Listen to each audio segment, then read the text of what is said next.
Hi Denise, this is Coach Smart from ABC Baseball Camps. I'm here to do your hitting evaluation. Okay, so the first thing we do when we do these evaluations, Denise, is to start kind of from the ground up, kind of how you do your setup at home plate. Okay, so the first thing I notice right away is something very positive, is that you have your feet in a parallel stance. Okay, and you're a little bit farther than shoulder width apart, which is good. Okay, so you're in a position to hit, that's for sure, in an athletic position to hit. So that's all good stuff. All good stuff. Okay.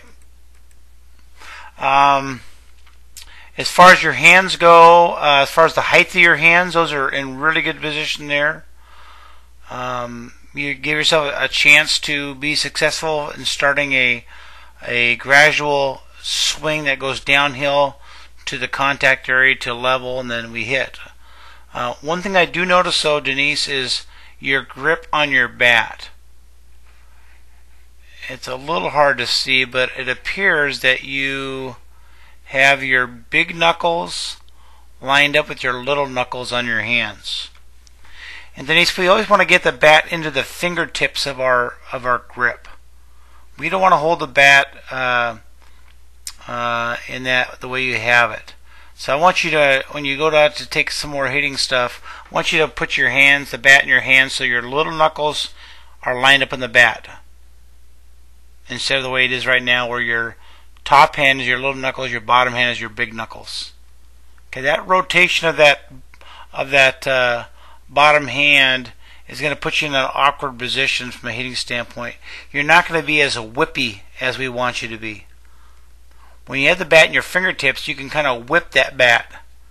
And when you have it in the palm of your hand like you do with that one hand, you have a tendency to want to use your big muscles to hit with instead of your fast muscles. If that makes sense.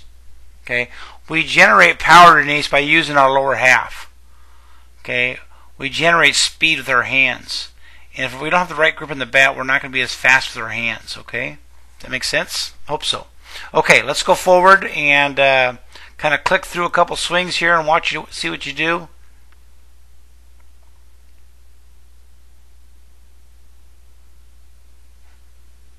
Okay, so let's go ahead and we'll kind of click through here in real slow action motion here. Okay, so the first thing I noticed, Denise, is that when you land, when your front foot lands, it now goes from being closed the way I like it to being open.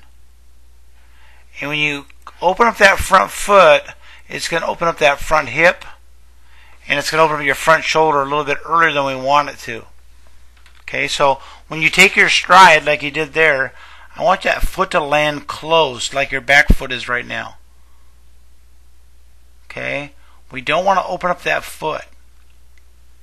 The other way we create power, Denise, and hitting the ball hard is by generating resistance between our backside, between your back knee, okay, and when you turn to go to swing and you drive your legs, you drive that knee down to the inside of that front foot. That creates resistance from your backside to your front side, and that resistance goes up your body into your core area to create power and speed. Okay, when you let your foot open up even a little bit, you decrease the amount of resistance you can generate by driving your lower half. Okay, so got to make sure that front foot stays closed. Okay, so let's see what happens here with your swing plane and stuff. Okay, not too bad. Your hands go forward and down, but you see right here the level of your bat is like this, when it should be like this. Okay, you kind of drop that barrel a little bit. You're kind of making what we call an ascending blow instead of a descending blow in the baseball. So the spin you're putting on the softball is going to be, or baseball, whatever you're hitting, the spin you're going to put on it is top spin, and we want it to be backspin. Backspin softballs or baseballs fly farther. They're going to go over people's heads. Okay, and topspin balls, you can hit them still hard. They just don't fly aerodynamically as well as balls with backspin on them. Okay, and the other issue with swinging kind of an uphill angle is that it's longer and slower. Having played a couple years of major league fast pitch in my day when I was much younger, I realized how quick you have to be to, against the kind of pitching you're going to face that I used to face too. So you got to make sure you're short. Okay. Okay. So as we watch you come down to the contact point,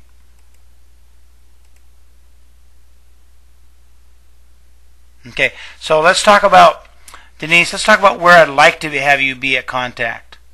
Right there. That's where you should be hitting the baseball or softball right now. With your chest and the belt buckle of your pants facing the second baseman. But you're going to see here what happens is you get here and you start to rotate. Okay? Denise, when I go out to scout for a couple colleges that I work for, I'm looking for players with fast hands that can move their hands fast without rotating their upper body as much until after contact. Okay, so we're always looking for people with fast hands, not with fast shoulders or fast hips. Okay, so obviously that ball is going to the left side of the cage because you're a mile out in front of it. Okay, nice extension though through the baseball, okay, or the softball, whatever you're hitting. Okay, we're going to stop you again. That foot's pretty, it's pretty repeatable. It's opening up again. Keep that front foot closed. That bat comes down. Okay, a little better job with your bat time, that angle at time. So right there again, if you were making contact right now, Denise, we'd be in great shape, kiddo. I mean, this is really good. That move with your right hand or right arm is really good. Your left arm's in fantastic shape.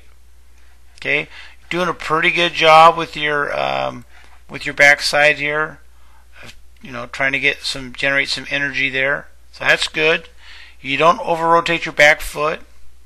You just kind of over rotate that top of your body, your upper body too much.